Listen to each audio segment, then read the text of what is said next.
السلام علیکم جی، کیا حال چال ہیں آپ سب لوگوں کے؟ میں امید کرتی ہوں کہ آپ سب بالکل ٹھیک ہوں گے، خیریت سے ہوں گے۔ ناول سلفائٹ بائی نور راجپوت کی یہ 8ویں قسط ہے۔ تم نے اس پہ ہاتھ کیوں اٹھایا روحان؟ تم جانتے ہو وہ تمہارا بہنوئی ہے؟ سید جبیل نے اس کی کلاس لگائی تھی۔ ڈیڈ، وہ جاہل آدمی انسان کہلانے کے لائق نہیں، روحان نے دو بدو جواب دیا تھا۔ جو بھی مسئلہ تھا بیٹھ کر سلجھایا جا سکتا تھا، زیاد جبیل نے کہا تھا۔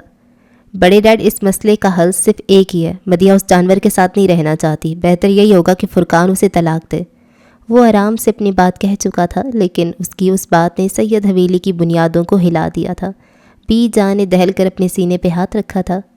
یہ تم کیا کہہ رہے ہو شاہ بیٹا؟ ایسا نہیں ہو سکتا، بی جان نے کہا تھا۔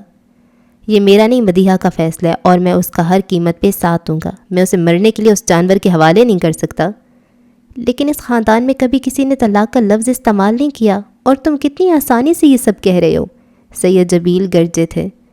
ضروری نہیں جو پہلے نہ ہوا ہو وہ اب بھی نہ ہو۔ آپ لوگوں کو اپنی اکلوتی بیٹی پیاری ہے، یا پھر اس حویلی کی روایات؟ روحان نے کاری ضرب لگائی تھی۔ وہ بنا ان کا جواب سنے باہر نکل گیا تھا۔ جو بات سالوں پہلے اسے سمجھ نہیں آئی تھی، آج آ گئی تھی۔ خانم نے تو طلاق کی بات سمجھانے کے لیے اتفاقاً اس کی بہن کا نام لیا تھا، لیکن جب آج اس پہ گزری تو وہ جان گیا تھا کہ اللہ نے طلاق کو کیوں رکھا ہے۔ تم ٹھیک تھی خانم، تم ہر بات میں ٹھیک تھی۔ جس پہ گزرتی ہے وہی جانتا ہے۔ مجھ پر گزری تو میں نے اللہ کو جانا۔ آج جب اتنا کچھ دیکھا تو دل پھٹ سا گیا۔ جو باتیں مجھے آج سمجھ آئیں وہ تم سالوں پہلے جان گئی تھی۔ تم اللہ کے احکام کو مجھ سے پہلے سمجھ گئی تھی۔ وہ اپنے کمرے میں نم آنکھیں لیے اس کی تصویر سے مخاطب تھا۔ وہ روحان بن حیدر جبیل ہی کیا جو اپنی بات سے پیچھے ہٹ جائے یا پھر ظلم کے خلاف نہ بولے۔ ہشام کو جب پتہ چلا تو اس نے بھی روحان کی حمایت کی تھی، اور روحان نے کر دکھایا تھا۔ فرقان نے مدیحہ کو طلاق دے دی تھی۔ آپ نے مجھ پر بہت بڑا احسان کیا، میں زندگی بھر نہیں بھولوں گی۔ مدیحہ اس کے سامنے رو پڑی تھی۔ پگلی گڑیا، یہ میرا احسان نہیں بلکہ میرا فرض تھا، اور میں نے اپنا فرض نبھایا ہے۔ وہ مسکرایا تھا تو مدیحہ بھی مسکرا دی تھی۔ اس کے زخم آہستہ آہستہ منمل ہو رہے تھے۔ ہاتھ ہولا رکھنا تھا روحان، غلام دین بتا رہا تھا کہ تم نے فرقان کے جبڑے ہلا دیے۔ ہشام کی بات سن کر روحان بے ساختہ ہنس دیا تھا۔ شکر کرو شامو کاکا کہ وہ بچ گیا، اس کا میں وہ علاج کرتا کہ ساری عمر کسی لڑکی کو ہاتھ لگانا تو درکنار، دیکھتا بھی نہیں۔ روحان کو واقعی بہت غصہ تھا اس پر۔ لندن کب جا رہے ہو؟ ہشام نے پوچھا تھا۔ اسے پتہ تھا روحان کا یونیورسٹی آف لندن میں ایڈمیشن ہو گیا تھا۔ اب یہ ایک اور کام باقی ہے، پھر کچھ دنوں تک جاؤں گا، روحان نے رازدارانہ لہجے میں کہا تھا۔ مجھے ارحم پسند آ گیا ہے، میں بہت جلد ڈیڈ سے بات کروں گا، وہ پرسکون سا کہہ رہا تھا۔ مدیحہ تو اس کی بات سن کر ہونک بنی اسے تک رہی تھی۔ کیا ہوا، ایسے کیوں دیکھ رہی ہو؟ آج ہی مل کر آیا ہوں اسے، تم سے محبت کرتا ہے، خوش رکھے گا۔ روحان کی بات سن کر مدیحہ سٹ پٹائی تھی۔ نہیں بھائی، مرد ذات سے یقین اٹھ گیا ہے، میں اب اکیلے جینا چاہتی ہوں اور اپنی پڑھائی دوبارہ شروع کرنا چاہتی ہوں۔ میری ڈاکٹری کا آخری سال ہے، میں ڈاکٹر بن کر انسانیت کی خدمت کرنا چاہتی ہوں، مدیحہ اداس لہجے میں کہہ رہی تھی۔ روحان کو خانم یاد آئی تھی۔ اس نے جو خانم کے ساتھ کیا تھا، کیا وہ کسی پہ یقین کر سکتی تھی؟ نہیں، اور شاید کسی لڑکی کو انکار کرنے کی وجہ سے اس نے خانم کا چہرہ جلا دیا ہوگا۔ یہ خیال اتنا تکلیف دہ تھا کہ وہ آنکھیں بند کر گیا تھا۔ اسے اپنا دل کرلاتا ہوا محسوس ہو رہا تھا۔ اسے اپنے اندر سے دل کے رونے اور چیخنے کی آوازیں صاف سنائی دیتی تھیں۔ چلو ٹھیک ہے، جتنا وقت چاہے لے لو، لیکن تمہارا فیصلہ ارحم کے حق میں ہونا چاہیے، وہ تمہارے انتظار میں ہے۔ روحان نے اس کا گال تھپ تھپایا اور کمرے سے باہر نکل گیا تھا۔ وہ نہیں چاہتا تھا کہ مدیحہ اس کی آنکھوں میں نمی دیکھے۔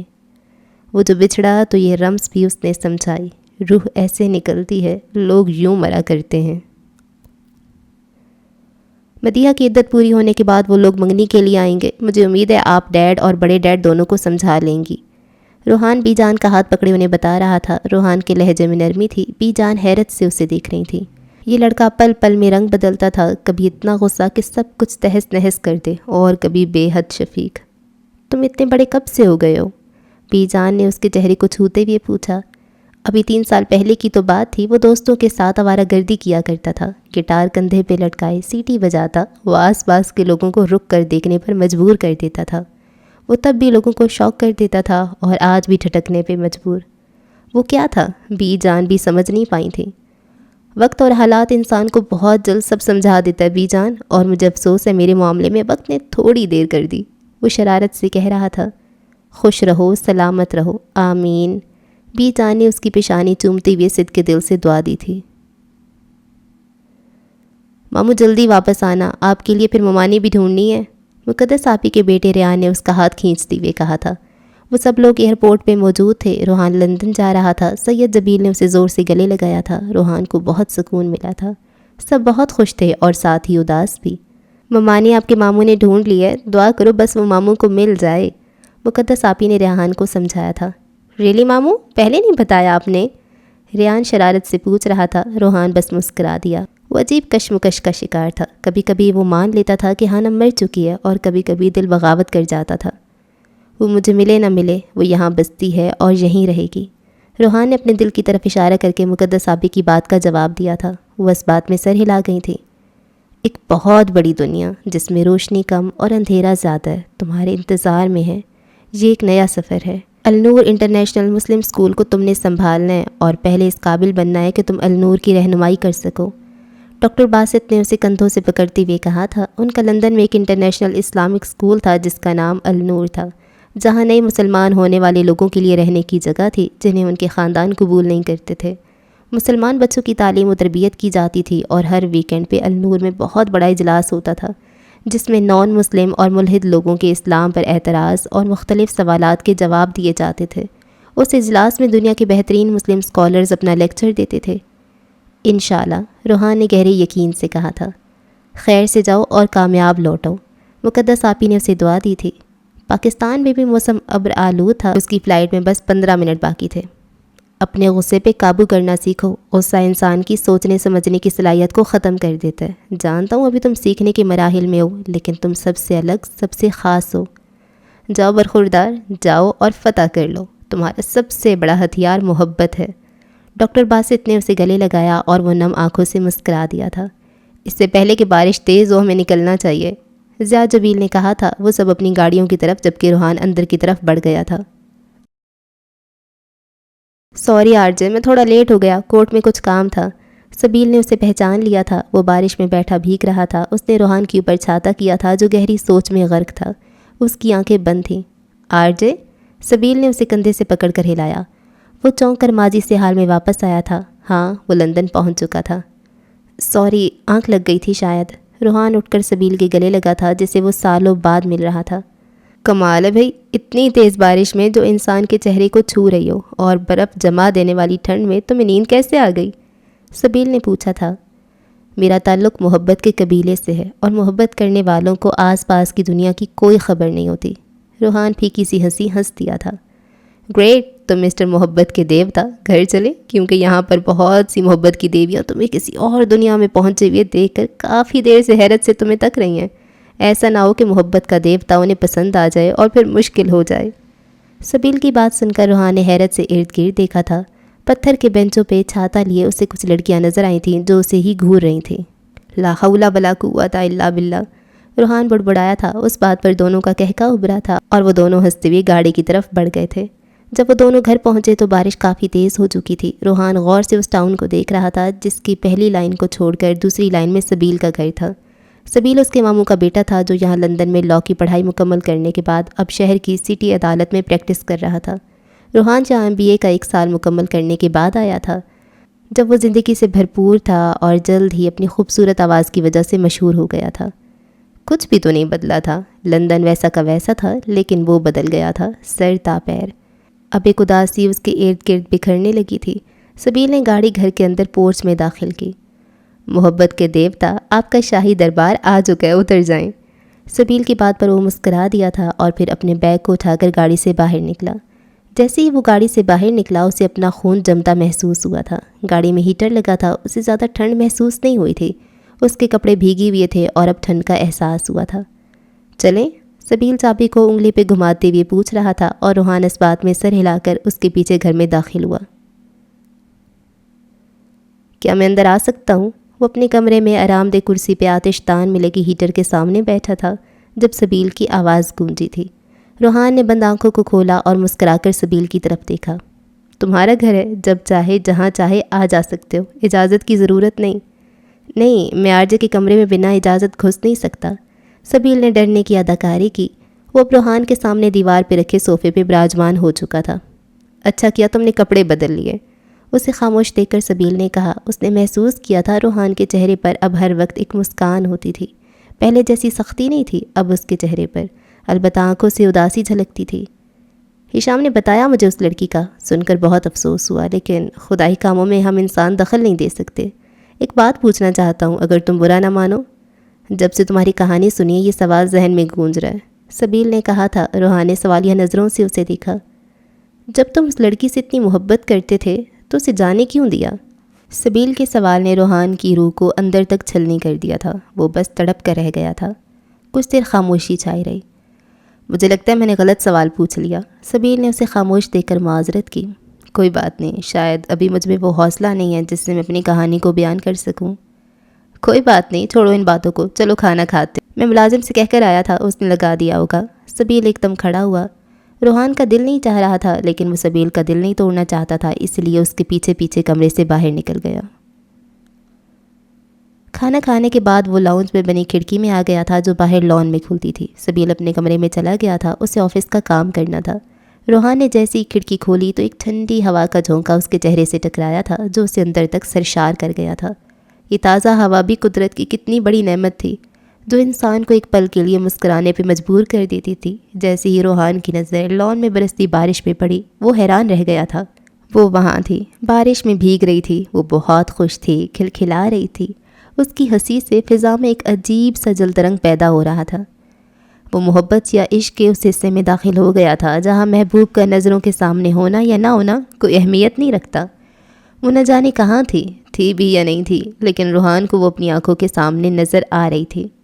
روحان آؤ نا، اس نے روحان کو پکارا تھا۔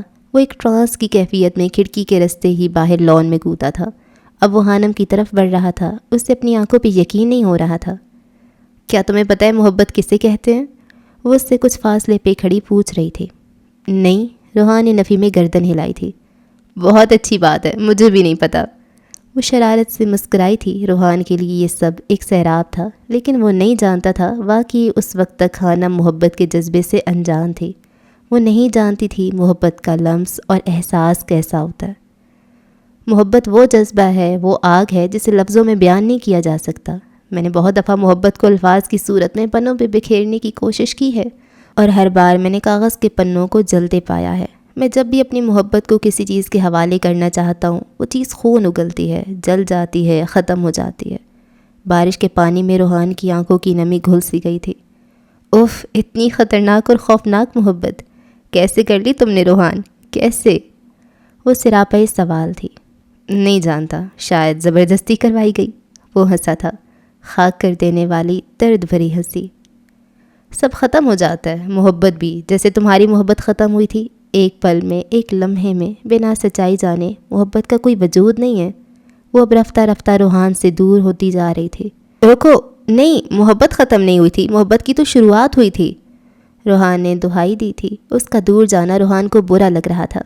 نہیں، مجھے سب یاد ہے، سب یاد ہے۔ اس نے حانم کے لہجے میں اذیت محسوس کی تھی۔ اس سے پہلے وہ مزید دور جاتی، روحان نے آگے بڑھ کر اسے پکڑنا چاہا تھا، لیکن وہ دھواں بن کر فضا میں تحلیل ہو گئی تھی، اور یہ شاید اس کے لیے اذیت کی آخری حد تھی۔ بارش کی برستی بوندوں نے جب دستک دی دروازے پہ، محسوس ہوا تم آئے ہو، انداز تمہارے جیسا تھا۔ ہوا کے ہلکے جھونکے کی جب آہٹ پائی کھڑکی پر، محسوس ہوا تم گزرے ہو، احساس تمہارے جیسا تھا۔ میں نے گرتی بوندوں کو روکنا چاہا ہاتھوں پر، ایک سرد سا پھر احساس ہوا، وہ لمس تمہارے جیسا تھا۔ تنہا میں چلا پھر بارش میں، تب ایک جھونکے نے ساتھ دیا، میں سمجھا تم ہو ساتھ میرے، وہ ساتھ تمہارے جیسا تھا۔ پھر رک گئی وہ بارش بھی، رہی نہ باقی آہٹ بھی، میں سمجھا مجھے تم چھوڑ گئے، انداز تمہارے جیسا تھا۔ ملازم سبیل کے کمرے میں چائے دینے گیا تھا۔ دستک دینے پر سبیل نے اسے اندر آنے کی اجازت دی تھی۔ آرجے کو چائے پہنچا دی تم نے؟ سبیل نے پوچھا۔ نہیں، وہ اپنے کمرے میں نہیں ہے۔ ہیں؟ کمرے میں نہیں ہے تو پھر کہاں گیا؟ ملازم کی بات سن کر سبیل حیران ہوا۔ وہ باہر لان میں بارش میں بھیگ رہے ہیں۔ ملازم کی بات سن کر سبیل نے اس بات میں سر ہلایا۔ لگتا ہے موصوف کا آج ہی سارے کپڑے گیلے کرنے کا ارادہ ہے۔ سبیل نے چائے کی چسکی لیتے ہوئے سوچا، کیا انہیں کوئی نفسیاتی مسئلہ ہے؟ ملازم نے ڈرتے ڈرتے پوچھا، کیوں؟ ایسا کیوں کہہ رہے ہو تم؟ سبیل نے ابرو اٹھا کر غصے سے اسے گھورا۔ نہیں، وہ دراصل میں نے ابھی انہیں لان میں کسی سے باتیں کرتے دیکھا جبکہ وہاں کوئی نہیں تھا۔ ملازم کی بات سن کر سبیل چونکا۔ جاؤ تم، ایسی کوئی بات نہیں، اور اپنے کام سے کام رکھا کرو، سبیل نے سخت سے لہجے میں کہا تو ملازم شکر کرتا وہاں سے بھاگا، جبکہ پیچھے سبیل کو روحان کے متعلق جان کر افسوس ہوا تھا۔ اگلے دن اتوار تھا۔ سبیل کام کے سلسلے میں گھر سے باہر گیا تھا۔ روحان اکیلا لاؤنج میں بیٹھا تھا۔ پچھلی رات وہ کتنی دیر تک جاگتا رہا تھا، پر نہ جانے کب اس کی آنکھ لگی تھی، لیکن شاید وہ سویا نہیں تھا۔ نیند تو وہ ہوتی ہے جس کے بعد ہم اٹھے تو پرسکون ہوں، جبکہ روحان کے معاملے میں ایسا نہیں تھا۔ وہ سوتے میں جاگتا تھا اور جاگتے میں سوتا تھا۔ کچھ دیر وہ بیٹھا رہا، پھر اٹھا اور ظہر کی نماز ادا کی۔ نماز کے بعد وہ ترجمے والا قرآن کھول کر بیٹھ گیا تھا۔ کل رات اس نے اپنی الماری بھی سیٹ کی تھی۔ وہ پاکستان سے اپنے بیگ اور سوٹ کیس میں کپڑے کم، کتابیں زیادہ لایا تھا۔ اسے جن کتابوں پہ شک تھا وہ لندن سے نہیں ملیں گی، وہ ان سب کو اٹھا لایا تھا، جن میں زیادہ تر اسلامی کتابیں تھیں۔ قرآن پاک کو پڑھنے کے بعد اس کے ذہن میں ایک سوال ابھرا تھا جو وہ ڈاکٹر باسط سے پوچھنا چاہتا تھا۔ اس نے بھی کچھ دیر پہلے مومنین کی صفات پڑھی تھیں۔ روحان کو حیرت ہو رہی تھی، وہ مومن تو کیا، اچھا مسلمان بھی نہیں تھا۔ وہ خود کو ابھی دھوکے باز سمجھتا تھا اور جھوٹا بھی۔ ابھی تک وہ بڑوں کی ہر بات نہیں مانتا تھا بلکہ اپنی مرضی کرتا تھا۔ اس نے ڈاکٹر باسط کے اکاؤنٹ کو کھولا اور وہاں اپنا سوال لکھا تھا۔ اسے امید تھی سرچ کرنے پر جواب مل جائے گا۔ شاید اس سے پہلے بھی بہت سے لوگوں نے یہ سوال کیا ہو، اور اس کے چہرے پر ایک دم رونق چھا گئی جب اسے اپنے سوال سے متعلق ویڈیو ملی۔ اسلام اور مسلمان کے عمل میں واضح فرق کیوں؟ اگر اسلام بہترین مذہب ہے تو بہت سے مسلمان بے ایمان کیوں ہیں اور دھوکے بازی اور رشوت اور منشیات فروشی میں کیوں ملوث ہیں؟ یہ سوال کسی ملحد نے کیا تھا اور ڈاکٹر باسط کا جواب موجود تھا۔ میں آپ کی بات سے اتفاق کرتا ہوں بردر، آپ بالکل ٹھیک کہہ رہے ہیں۔ ڈاکٹر باسط نے تحمل سے سوال سننے کے بعد بولنا شروع کیا۔ اسلام بلا شبہ بہترین مذہب ہے، لیکن میڈیا مغرب کے ہاتھ میں ہے جو اسلام سے خوف زدہ ہے۔ میڈیا مسلسل اسلام کے خلاف خبریں نشر کرتا ہے۔ وہ اسلام کے بارے میں غلط معلومات پہنچاتا ہے۔ وہ اسلام کے بارے میں غلط تاثر پیش کرتا ہے، غلط حوالے دیتا ہے اور واقعات کو بڑھا چڑھا کر بیان کرتا ہے۔ جب کسی جگہ کوئی بم پھٹتا ہے تو بغیر کسی ثبوت کے سب سے پہلے مسلمانوں پہ الزام لگا دیا جاتا ہے۔ وہ الزام خبروں میں سب سے زیادہ نمایاں ہوتا ہے، لیکن بعد میں جب یہ پتہ چلتا ہے کہ اس کے ذمہ دار غیر مسلم تھے تو یہ ایک غیر اہم اور غیر نمایاں خبر بن کر رہ جاتی ہے۔ اسی طرح اگر کوئی 50 برس کا مسلمان کسی 15 سالہ لڑکی سے اس کی اجازت سے شادی کرتا ہے تو مغربی اخبارات میں وہ پہلے صفحے کی خبر بنتی ہے، لیکن جب کوئی 50 سالہ غیر مسلم 6 سالہ لڑکی کی عصمت دری کرتا ہے تو یہ سانحہ اندر کے صفحات میں ایک معمولی سی خبر کے طور پہ شائع ہوتا ہے۔ امریکہ میں روزانہ عصمت دری کے 2713 واقعات پیش آتے ہیں، لیکن خبروں میں جگہ نہیں پاتے کیونکہ یہ امریکیوں کی طرز زندگی کا ایک حصہ ہے۔ ہر معاشرے میں ناکارہ لوگ ہوتے ہیں، میں اس بات سے باخبر ہوں کہ ایسے مسلمان یقیناً موجود ہیں جو دیانتدار نہیں اور دھوکے بازی اور دوسری مجرمانہ سرگرمیوں میں ملوث ہیں، لیکن میڈیا یہ ثابت کرتا ہے کہ صرف مسلمان ہی ان کا ارتکاب کرتے ہیں، حالانکہ ایسے افراد اور جرائم دنیا کے ہر ملک اور ہر معاشرے میں ہوتے ہیں۔ اور میں یہ بھی جانتا ہوں کہ بہت سے مسلمان بلا نوش ہیں اور غیر مسلموں کے ساتھ مل کر شراب نوشی کرتے ہیں، لیکن مسلم معاشرے کی مجموعی حالت بہتر ہے۔ اگرچہ مسلمان معاشرے میں بھی کالی بھیڑیں موجود ہیں، مگر مجموعی طور پر مسلمانوں کا معاشرہ دنیا کا بہترین معاشرہ ہے۔ ہمارا معاشرہ دنیا کا وہ سب سے بڑا معاشرہ ہے جو شراب نوشی کے خلاف ہے، یعنی ہمارے ہاں عام مسلمان شراب نہیں پیتے۔ مجموعی طور پہ ہمارا ہی معاشرہ ہے جو دنیا میں سب سے زیادہ خیرات کرتا ہے، اور جہاں تک حیا، متانت، انسانی اقدار اور اخلاقیات کا تعلق ہے، دنیا کا کوئی معاشرہ ان کی مثال پیش نہیں کر سکتا۔ بوسنیا، عراق اور افغانستان میں مسلمان قیدیوں سے عیسائیوں کا سلوک اور برطانوی خاتون صحافی کے ساتھ طالبان کے برتاؤ میں واضح فرق صاف ظاہر ہے۔ اس بات کو میں ایک مثال سے سمجھاتا ہوں۔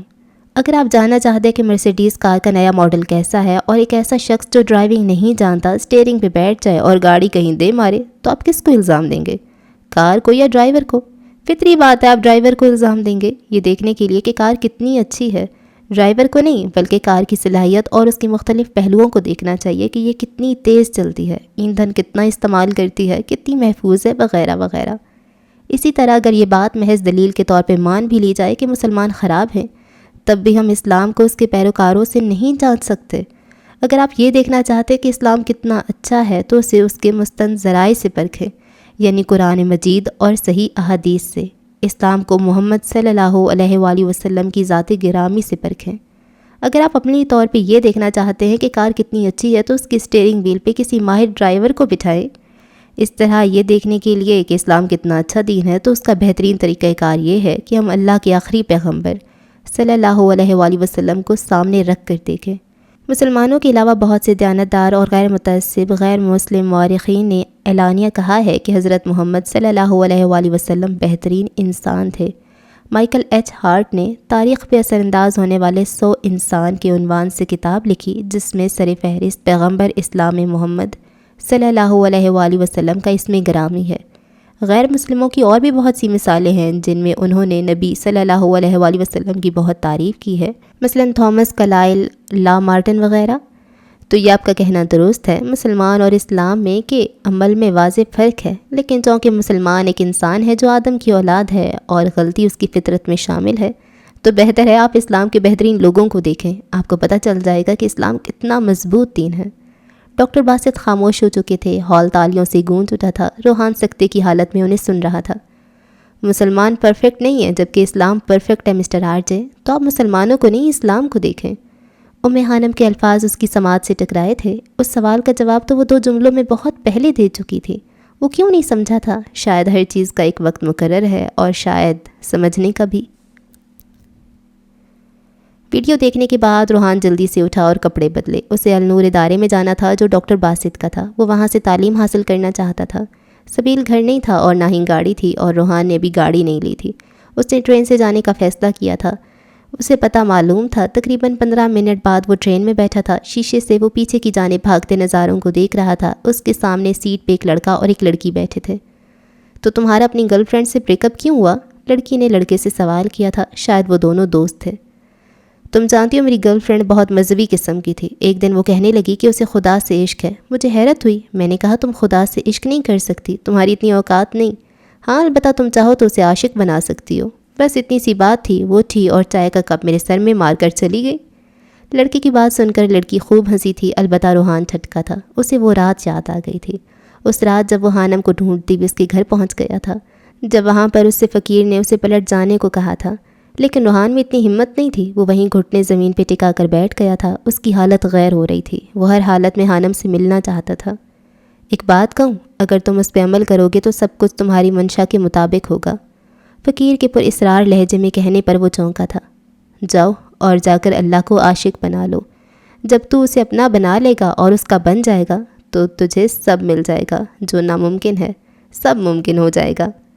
فقیر کی بات سن کر آرجے کو حیرت ہوئی تھی۔ اسے اتنا پتہ تھا کہ اللہ کو عاشق کہنا غلط تھا۔ وہ جانتا تھا اس کے گھر میں اللہ سے عشق کرنے کی باتیں کی جاتی ہیں، نہ کہ اسے عاشق بنانے کی۔ اسے فقیر پر کسی پاگل کا گمان ہوا تھا۔ سوچ کیا رہے، اب جائے یہاں سے، فقیر چلایا تھا، لیکن وہ الجھا سا اسے دیکھ رہا تھا۔ اس سے پہلے وہ کچھ کہتا، فقیر اپنی جگہ سے اٹھا اور اس کے پاس سے گزر کر گلی میں کہیں غائب ہو گیا تھا۔ روحان کو وہ رات یاد آ گئی تھی۔ وہ فقیر کی بات کو نظر انداز کر چکا تھا، لیکن آج پھر اس کے سامنے کسی نے وہی بات کی تھی۔ اس سے حیرت ہو رہی تھی۔ روحان کچھ کہنا چاہتا تھا۔ وہ اس لڑکے سے پوچھنا چاہتا تھا کہ اللہ سے عشق کیوں نہیں کیا جا سکتا، لیکن شاید ان کا اسٹیشن آ گیا تھا اور وہ دونوں اتر گئے تھے۔ روحان الجھ کر رہ گیا تھا۔ وہ النور اسکول پہنچ چکا تھا۔ گیٹ پہ گارڈ نے اس کا شناختی کارڈ چیک کیا تھا اور پھر اسے اندر جانے کی اجازت دی تھی۔ یہ ادارہ بہت خوبصورت تھا، بہت بڑا تھا اور بہت خوبصورتی سے سجایا گیا تھا۔ وہ نفاست سے قدم اٹھاتا ریسیپشن کی طرف بڑھا تھا۔ ریسیپشن پہ ایک لڑکا بیٹھا تھا جو شاید مغرب کا ہی رہنے والا تھا۔ السلام علیکم ورحمۃ اللہ وبرکاتہ۔ اس سے پہلے روحان کچھ کہتا اس لڑکے نے روحان کو سلام کیا تھا، جس کا جواب روحان نے حیران ہوتے ہوئے دیا تھا۔ جی آپ کا نام؟ لڑکے نے پوچھا تھا۔ یقیناً وہ مسلمان تھا۔ روحان جبیل، اس نے نام بتایا۔ اوہ کیا واقعی، ماشاء اللہ ماشاء اللہ۔ ڈاکٹر باسط نے بتایا تھا کہ ان کا بیٹا آئے گا اس جگہ پر، اس کا خاص خیال رکھنے۔ لڑکا کہتا ہوا روحان کے گلے لگ گیا تھا، جبکہ روحان تو حیرت سے گنگ کھڑا تھا۔ اسے یقین نہیں آ رہا تھا کہ ڈاکٹر باسط اسے اپنا بیٹا مانتا تھا۔ شدت جذبات سے اس کی آنکھیں نم ہوئیں۔ اس سے پہلے وہ کچھ کہتا، وہ لڑکا اسے لے کر ایک کمرے کی طرف بڑھ گیا تھا۔ اگلے دن کورٹ جاتے ہوئے سبیل نے اسے یونیورسٹی چھوڑا تھا۔ بیسٹ آف لک، محبت کے دیوتا اور یہاں محبت کی دیویوں سے بچ کر رہنا، وہ شرارت سے کہتا گاڑی بھگا کر لے گیا تھا، جبکہ روحان اس کی شرارت پر مسکرا کر رہ گیا تھا۔ وہ ایک گہری سانس لے کر یونیورسٹی میں داخل ہوا تھا۔ کچھ دیر آوارہ گردی کرنے کے بعد اسے اپنا ڈپارٹمنٹ مل گیا تھا۔ یہاں کا ماحول بالکل ویسا ہی تھا جیسا ایک یونیورسٹی کا ہوتا ہے، ہر طرف کہے زندگی سے بھرپور اسٹوڈنٹس، شرارتیں کرتے کچھ ٹین ایج۔ وہ سب دیکھ کر بس ہلکا سا مسکرا دیا تھا۔ اسے مکی کے ساتھ گزارے اپنے دن یاد آ گئے تھے۔ پہلے لیکچر میں کیا پڑھایا گیا تھا اسے کچھ خاص سمجھ نہیں آئی تھی۔ اس کا دماغ کل والے سوال میں اٹکا تھا۔ وہ جلد از جلد ڈاکٹر باسط سے بات کرنا چاہتا تھا۔ پہلا لیکچر کب ختم ہوا، پروفیسر کب کلاس سے گیا، اسے کچھ خبر نہیں تھی۔ وہ تب چونکا جب دوسرا پروفیسر کلاس میں داخل ہوا۔ روحان کلاسز شروع ہونے کے بعد ایک ہفتہ لیٹ آیا تھا۔ سب کا تعارف یقیناً ہو چکا تھا۔ اسے وہاں ابھی تک کوئی نہیں جانتا تھا۔ ہے یو، کہاں گم ہو؟ پروفیسر نے اسے گہری سوچ میں غرق دیکھ کر پوچھا۔ شاید پروفیسر کافی تیز نظر تھے۔ یس پروفیسر، وہ چونک کر سیدھا ہوا۔ کیا نام ہے تمہارا؟ وہ اب پوچھ رہے تھے۔ روحان جبیل، روحان نے کھڑے ہوتے ہوئے بتایا۔ پروفیسر کے چہرے پر حیرت پھیل گئی۔ کیا تم سچ میں بھیا جو ہمیشہ گولڈ میڈل حاصل کرتے ہو، غیر معمولی صلاحیتوں کے مالک؟ وہ حیرت سے پوچھ رہے تھے۔ جی، روحان کو سمجھ نہیں آ رہی تھی وہ اتنے حیران کیوں ہو رہے تھے۔ میں نے تمہاری فائل دیکھی تھی اور تب بھی تمہیں اس یونیورسٹی میں ایڈمیشن کے لیے اوکے کیا تھا، لیکن شک تھا کہ شاید ایڈمن آفس والے تمہیں ریجیکٹ نہ کر دیں۔ ویل، میں ہوں پروفیسر جسٹن، یہاں کا HOD، اور مجھے تم سے مل کر اچھا لگا۔ پروفیسر کے اس کی تعریف کرنے پر کلاس میں ہلچل سی مچ گئی تھی۔ اسٹوڈنٹس پیچھے مڑ مڑ کر اسے دیکھ رہے تھے۔ Thank you so much professor. Rohan نے بس اتنا ہی کہا تھا اور پروفیسر جسٹن اسے گہری نگاہ سے دیکھ کر رہ گیا تھا، البتہ چہرے پر مسکراہٹ پھیلی تھی۔ کلاس کے بعد وہ لان میں بنے بینچ پر آ کر بیٹھ گیا تھا۔ موسم خوشگوار تھا۔ لان کے بیچوں بیچ ایک خوبصورت سا فوارہ تھا جس پہ پرندوں کا ہجوم تھا جو وہاں سے پانی پی رہے تھے۔ ان کی چہچہاہٹ کانوں کو بھلی محسوس ہو رہی تھی۔ روحان نے کچھ سوچتے ہوئے ڈاکٹر باسط کا نمبر ملایا تھا۔ 2-3 بیل جانے کے بعد اس کی کال ریسیو کر لی گئی تھی۔ سلام دعا کے بعد روحان اپنی بات پر آیا تھا۔ مجھے کچھ پوچھنا ہے آپ سے ڈاکٹر۔ جی ضرور پوچھو، تم میرے سب سے زیادہ سوال کرنے والے شاگرد ہو۔ وہ مسکرائے تھے۔ روحان کے چہرے پر بھی مسکراہٹ پھیلی۔ اللہ سے عشق کیوں نہیں کیا جا سکتا؟ میں نے ایک فقیر کے منہ سے سنا تھا اللہ کو عاشق بنا لو، اس سے عشق کرنا انسان کے بس کی بات نہیں۔ اس کی کیا وجہ ہے؟ روحان کی بات سن کر ڈاکٹر باسط مسکرائے تھے۔ مجھے یہ بتاؤ کہ عاشق کون ہوتا ہے؟ عاشق وہ جو محبوب کے کہنے پر چلے، اس کا خیال رکھے، جو محبوب کرے وہ وہی کرے۔ محبوب بھوکا ہو اور کچھ کھائے نہ تو وہ بھی بھوکا رہے۔ روحان نے اپنی طرف سے ایک عاشق کی خصوصیات بیان کر دی تھی۔ بالکل، تو مجھے بتاؤ کہ اگر تم اللہ سے عشق کرنا چاہو تو ان سب خصوصیات پہ پورا اتر سکتے ہو؟ اللہ کو اونگ نہیں آتی، کیا تم اس کے لیے ساری زندگی جاگ سکتے ہو؟ اللہ تمہیں ہر وقت دھیان میں رکھتا ہے، کیا تم اسے ہر وقت دھیان میں رکھ سکتے ہو؟ اللہ تمہارے دل کے راز جانتا ہے، کیا تم اللہ کو اتنا جان سکتے ہو؟ اللہ تمہیں بہت سی نعمتیں عطا کرتا ہے، تم اللہ کو کیا دے سکتے ہو؟ ڈاکٹر باسط کے سوالوں نے روحان کو ٹھٹکنے پہ مجبور کیا تھا۔ عاشق کا درجہ بہت بڑا ہے جس پر صرف اللہ ہی پورا اتر سکتا ہے۔ وہ ان سب خصوصیات پہ پورا اترتا ہے جو ایک انسان کے بس کی بات نہیں۔ اس لیے جو فقیر نے کہا وہ اس نے اپنی طرف سے ٹھیک کہا تھا۔ انسان تو بس اللہ کے احکام مان کر اسے اپنا بنا کر اس کا محبوب بندہ بن سکتا ہے۔ وہ کبھی بھی عشق کے تقاضوں پہ پورا نہیں اتر سکتا، وہ کبھی عاشق نہیں بن سکتا۔ ڈاکٹر باسط خاموش ہو چکے تھے اور روحان ایک سکتے سے باہر آیا تھا۔ بات تو ٹھیک کہی تھی ڈاکٹر باسط نے۔ یقیناً وہ فقیر اور وہ لڑکا اس راز کو جان گیا تھا کہ انسان عشق کے تقاضوں پہ پورا نہیں اتر سکتا۔ یہ ایک بہت مشکل کام ہے۔ شاید دنیا میں کچھ ایسے لوگ گزرے ہوں جنہوں نے اللہ سے عشق کیا ہو۔ یہ کام انسان کے بس کی بات نہیں تھی۔ وہ ابھی اسی سوچ میں غرق تھا جب ایک ادھیڑ عمر آدمی اس کے پاس آ کر بیٹھ گیا تھا۔ لگتا ہے کوئی بہت اہم راز پایا ہے تبھی چہرہ اتنا چمک رہا ہے، اس آدمی نے کہا۔ روحان نے چونک کر اسے دیکھا۔ کچھ دیر پہلے وہ آدمی اس فوارے کے قریب کھڑا وہاں آس پاس اڑتے پرندوں کو دانہ ڈال رہا تھا۔ جی، راز پایا ہے کہ عشق کے تقاضے بہت کڑے ہیں، روحان نے جواب دیا تھا۔ تو کیا عشق کرنا انسان کے بس کی بات نہیں؟ اس شخص نے دوبارہ پوچھا۔ جنہوں نے عشق کیا وہ نارمل نہیں، پاگل کہلائے ہیں۔ یعنی عشق فنا کرتا ہے؟ ایک اور سوال حاضر تھا۔ عشق تو بقا عطا کرتا ہے، ایک انسان جب فنا ہوتا ہے تبھی بقا پاتا ہے۔ روحان کے پاس جواب موجود تھا۔ کیا خدا سے عشق ہو سکتا ہے؟ کیا کبھی کسی نے اس ذات سے عشق کیا ہے؟ یہی تو راز پایا ہے کہ عشق کے تقاضے کڑے ہیں۔ خدا سے عشق کرنا جتنا مشکل ہے اتنا ہی آسان ہے۔ میں نے سنا خدا اپنے بندوں سے بہت زیادہ پیار کرتا ہے، تو خدا کو عاشق کہنا درست ہوگا؟ روحان چونکا تھا۔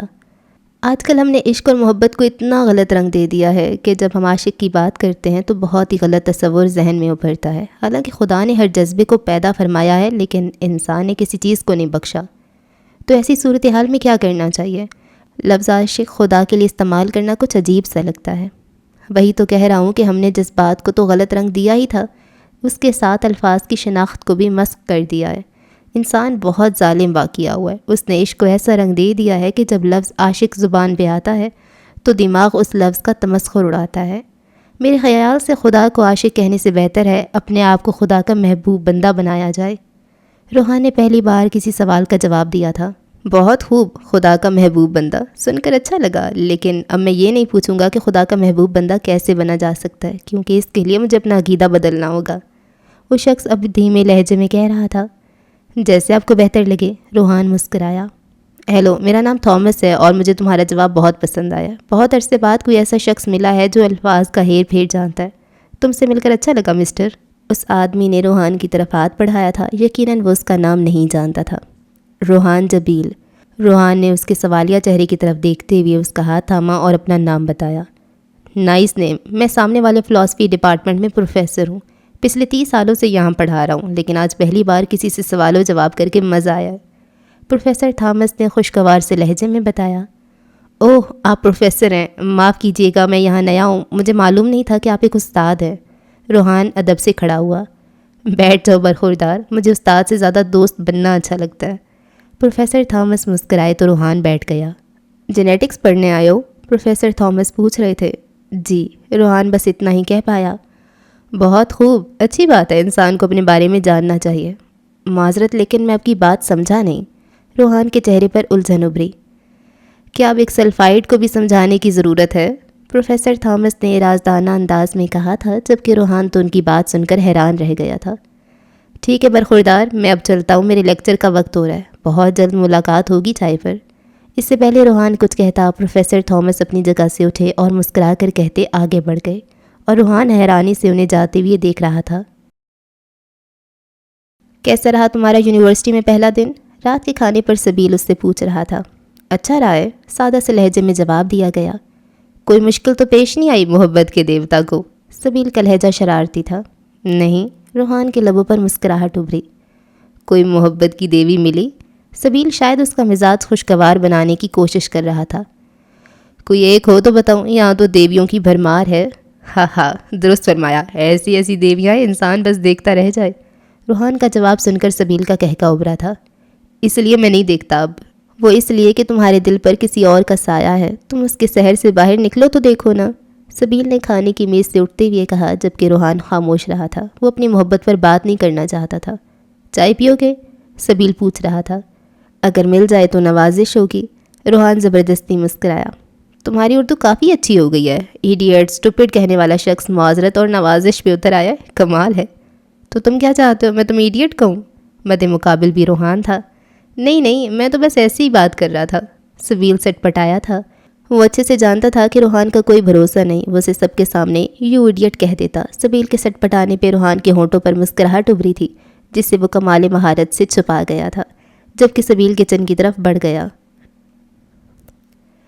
روحان نے النور جانا شروع کر دیا تھا۔ اب وہ باقاعدہ وہاں کا ایک طالب علم تھا، اس کی قرأت اچھی تھی۔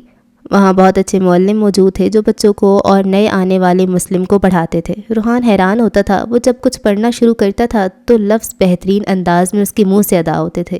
اسے یاد آیا تھا وہ قرآن پاک مکمل کر چکا تھا اور حفظ کر رہا تھا، جب مولوی نے اس پر شیطان کا ٹھپا لگا کر اسے مسجد سے نکال دیا تھا اور پھر اس کی ماں نے اسے پڑھانا شروع کیا تھا۔ اس سے پہلے وہ اپنا حفظ مکمل کرتا، وہ ہمیشہ کے لیے دنیا چھوڑ کر چلی گئی تھی۔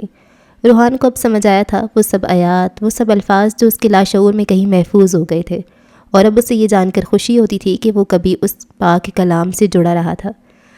اچھا جی، اس ایپیسوڈ کو یہاں پہ اینڈ کرتے ہیں۔ آئی نو بہت شارٹ ہے، میں یوزلی اتنی شارٹ ایپیسوڈز نہیں دیتی، لیکن میرے گلے کا ستیہ ناس ہوا ہے، شاید آپ کو آواز سے بھی فیل ہو رہا ہوگا، اور ہر 3-4 منٹ کے بعد مجھ پہ کھانسی کا دورہ سٹارٹ ہو جاتا ہے اور میرے گلے میں شدید درد ہونا شروع ہو جاتا ہے۔ حالانکہ اب تو ٹھیک ہو گیا تھا، اس سے فلو تھا اور فلو بھی اب بس ختم ہونے والا تھا، تو یہ پتہ نہیں کیسے ایک دم سے شروع ہو گئی۔ میرے خیال سے ریکارڈنگ کرنا تھوڑی الگ چیز ہوتی ہے، بات کرنا الگ ہوتی ہے، تو بات میں نارملی کر پا رہی ہوں، لیکن ریکارڈنگ کے ٹائم پہ گلے میں درد اور کھانسی کے دورے پڑ رہے ہیں بہت برے والے۔ بہت مشکل سے میں نے یہ بھی ریکارڈ کیا اور مزید میں نہیں کر پاؤں گی۔ آپ سے اگلی ویڈیو میں ملاقات ہوگی، اگلی ایپیسوڈ میں، اور تب تک کے لیے دعاؤں میں یاد رکھیں، سردی سے بچیں اور اپنا بہت زیادہ خیال رکھیں۔ اللہ حافظ۔